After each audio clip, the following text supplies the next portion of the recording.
ಹಾಗೆ ಕೃಷಿ ಸಂಪದ ಚಾನಲಿಂದ ಮತ್ತೊಂದು ವಿಡಿಯೋಕ್ಕೆ ಎಲ್ಲ ನನ್ನ ರೈತ ಮಿತ್ರರಿಗೂ ಸ್ವಾಗತ ಗೆಳೆಯರೆ. ಬನ್ನಿ ಗೆಳೆಯರೆ, ಇವತ್ತೇನಪ್ಪ ಅಂತಂದ್ರೆ ಮುಂಗಾರಿ ಮಳೆ ಅಂತೂ ಶುರುವಾಯ್ತು. ಹಾಗಾಗಿ ನಮ್ಮ ಅಡಿಕೆ ತೋಟದಾಗ ಕಸ ಹುಲ್ಲು ಅಂತೂ ಭಾಳ ಬೆಳೆದೈತಿ ಈಗ. ಯಾಕಂದ್ರೆ ಇಷ್ಟು ದಿನ ಅಂತೂ ಮಳೆ ಆಗಿದ್ದಿಲ್ಲ, ಈಗಂತೂ ಮಳೆ ಹತ್ತಿದ್ದಂತೂ ಬಿಟ್ಟಿಲ್ಲ. ಈಗೇನೋ 2 ದಿನ 1 ದಿನ ಸ್ವಲ್ಪ ಮಳೆ ಕಡಿಮೆ ಆಗೈತೆ ರೀ. ಅದಕ್ಕಾಗಿ ಇರುವಂಥ ಕಳೆನ ಯಾವ ರೀತಿ ನಾನು ಕ್ಲೀನ್ ಮಾಡ್ಕೋಬೇಕು ಅನ್ನೋದನ್ನು ನಮ್ಮ ರೈತ ಮಿತ್ರರಿಗೆ ತಿಳಿಸ್ಕೊಡುವಂಥ ಸಣ್ಣ ಪ್ರಯತ್ನ ಮಾಡಿದ್ದೀನಿ ಗೆಳೆಯರೆ.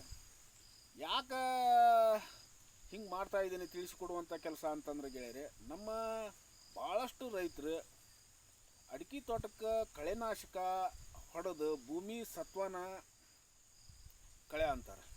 ಇದರಿಂದಾಗಿ ಅರ್ಧ ಅಡಿಕೆ ಗಿಡಗಳಿಗೆ ನಾನಾ ರೀತಿ ರೋಗ ಮತ್ತು ಕೊಳೆ ಬರುವುದು, ಅಲ್ಲೇ ಗಿಡದಲ್ಲಿ ಗೊಣ್ಣೆ ಹುಳ ಹತ್ತಿ ಬೇರು ಕಡಿದು ಸಾಯುವಂಥ ಅಡಿಕೆ ಮರಿಗಳು, ಈಗೆಲ್ಲ ಇಷ್ಟೆಲ್ಲ ರೋಗ ರುಜಿನಗಳಿಗೆ ನಾವೇ ಕಾರಣ ಆಗ್ತಾಯಿದ್ದೀವಿ.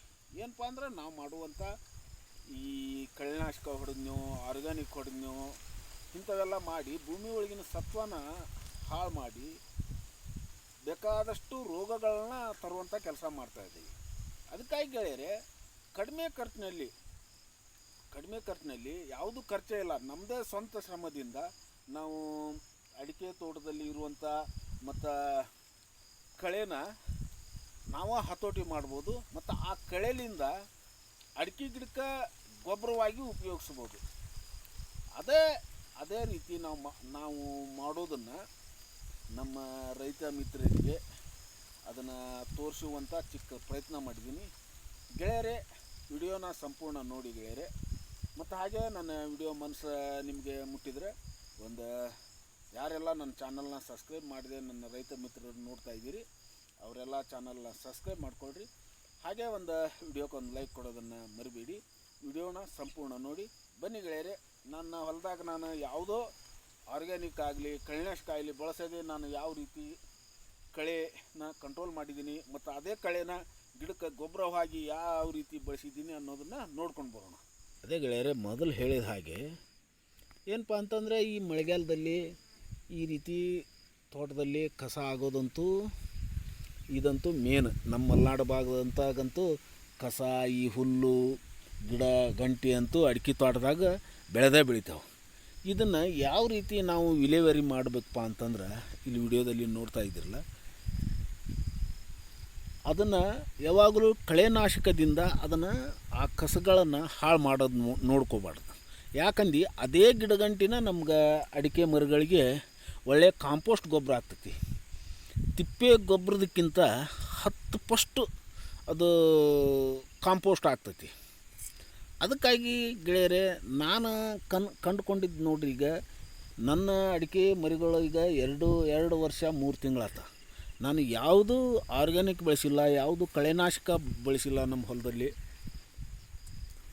ನಾನು ಬರೀ ಇದೇ ಕಸನ ಕೊಯ್ಸ್ತೀನಿ, ಬಡ್ಡಿಗೆ ಹಾಕ್ಸಿ ಏನೋ ಬ್ಯಾಸ್ಗೆ ಟೈಮ್ನಲ್ಲಿ ನಂಗೆ ಟೈಮ್ ಸಿಕ್ಕರೆ ಅದೇ ಕಸದ ಮೇಲೆ ಮಣ್ಣು ಹಾಕಿಸ್ತೀನಿ. ಈ ಮಣ್ಣು ಹಾಕ್ಸೋದ್ರಲ್ಲಿಂದ ನನಗೆ ಭಾಳ ಇದು ಉತ್ತಮ ಅನಿಸೈತೆ ರೀ. ಹೆಂಗೆ ಅನಿಸೈತ್ರಿಪ್ಪ ಅಂದ್ರೆ, ನಾನು 2 ವರ್ಷ 3 ತಿಂಗಳದ ಗಿಡ ಅಂದರೆ ನೋಡ್ತಾ ಇದ್ದಿರಲ್ಲ, ಈ ರೀತಿ ಬೆಳೆದಾವೆ ನಮ್ಮ ಗಿಡಗಳು. ನಾನು ಯಾವಾಗಲೂ ಇದು ರಸಗೊಬ್ಬರ ಅಂತೂ ಮುಟ್ಸಿಲ್ಲ, ನಿಜ ಹೇಳ್ಬೇಕಾದ್ರೆ ನಮ್ಮ ರೈತ ಮಿತ್ರರಿಗೆ. ಈ ರೀತಿ ನೀವು ರೈತರು ಕಂಡುಕೊಂಡ್ರೆ ಉತ್ತಮ ಫಲಿತಾಂಶನೂ ಕಾಣ್ಬೋದು ನಾವು ಅಡಿಕೆ ತೋಟದಿಂದ. ಯಾಕಂದ್ರೆ ನಮ್ಗೆ ರಸಗೊಬ್ಬರದ್ದು ದುಡ್ಡು ಉಳಿತೈತಿ.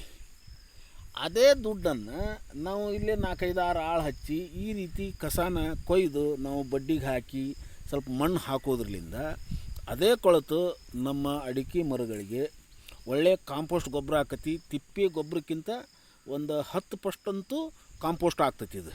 ಅದಕ್ಕಾಗಿ ಈ ರೀತಿ ಬಳಸೋದ್ರಿಂದ ರೈತರಿಗೆ ದುಡ್ಡು ಉಳಿತಾಯ. ವಿತೌಟ್ ಈ ನಾವು ಕಳೆನಾಶಕ ಹೊಡೆಯೋದ್ರಲಿಂದ ಭೂಮಿನೂ ಹಾಳಾಗೋದಿಲ್ಲ. ಈ ರೀತಿ ಮಾಡೋದ್ರಲಿಂದ ನಮ್ಮ ರೈತರಿಗೆ ಅನುಕೂಲ ಆಗ್ತೈತೆ ಅಂತ ತಿಳ್ಕೊಂಡಿದ್ದೀನಿ ಗೆಳೆಯರೆ. ಮತ್ತು ಈ ರೀತಿ ನಾನು ನಮ್ಮ ಹೊಲದಲ್ಲಿ ಈ ರೀತಿ ಮಾಡ್ಕೊಂಡಿದ್ದೀನಿ. ನೀವು ನಮ್ಮ ರೈತ ಮಿತ್ರರಿದ್ದವರು, ಅಡಿಕೆ ತೋಟ ಮಾಡೋರು, ಈ ರೀತಿ ನಿಮಗೂ ಮಾಡೋದ್ರಲ್ಲಿಂದ ನಿಮ್ಗೆ ರಸಗೊಬ್ಬರದ ಹಣನೂ ಉಳಿತೈತಿ, ಮತ್ತು ಈ ಕಳೆನಾಶಕ ಎಣ್ಣೆ ಗಿಣ್ಣಿದು ಇವೆಲ್ಲ ದುಡ್ಡು ಉಳಿತೈತಿ, ಮತ್ತು ಭೂಮಿನೂ ಫಲವತ್ತವಾಗಿ ಇರ್ತೈತಿ. ಇದಕ್ಕಾಗಿ ಎಲ್ಲ ರೈತರು ಈ ರೀತಿ ಮಾಡೋದ್ರಲ್ಲಿಂದ ನಾವು ಭೂಮಿ ಸತ್ವನೂ ಉಳಿಸ್ಬೋದು, ನಾವು ಲಾಭದಾಯಕವಾಗಿ ಬೆಳೆನೂ ಬೆಳಿಬೋದು. ಗೆಳೆಯರೇ, ಇಲ್ಲಿವರೆಗೂ ನನ್ನ ವಿಡಿಯೋನ ವೀಕ್ಷಣೆ ಮಾಡಿದ್ದಕ್ಕಾಗಿ ಎಲ್ಲರಿಗೂ ಧನ್ಯವಾದಗಳು. ಮತ್ತೊಂದು ವಿಡಿಯೋದಲ್ಲಿ ಸಿಗೋಣ ಗೆಳೆಯರೇ.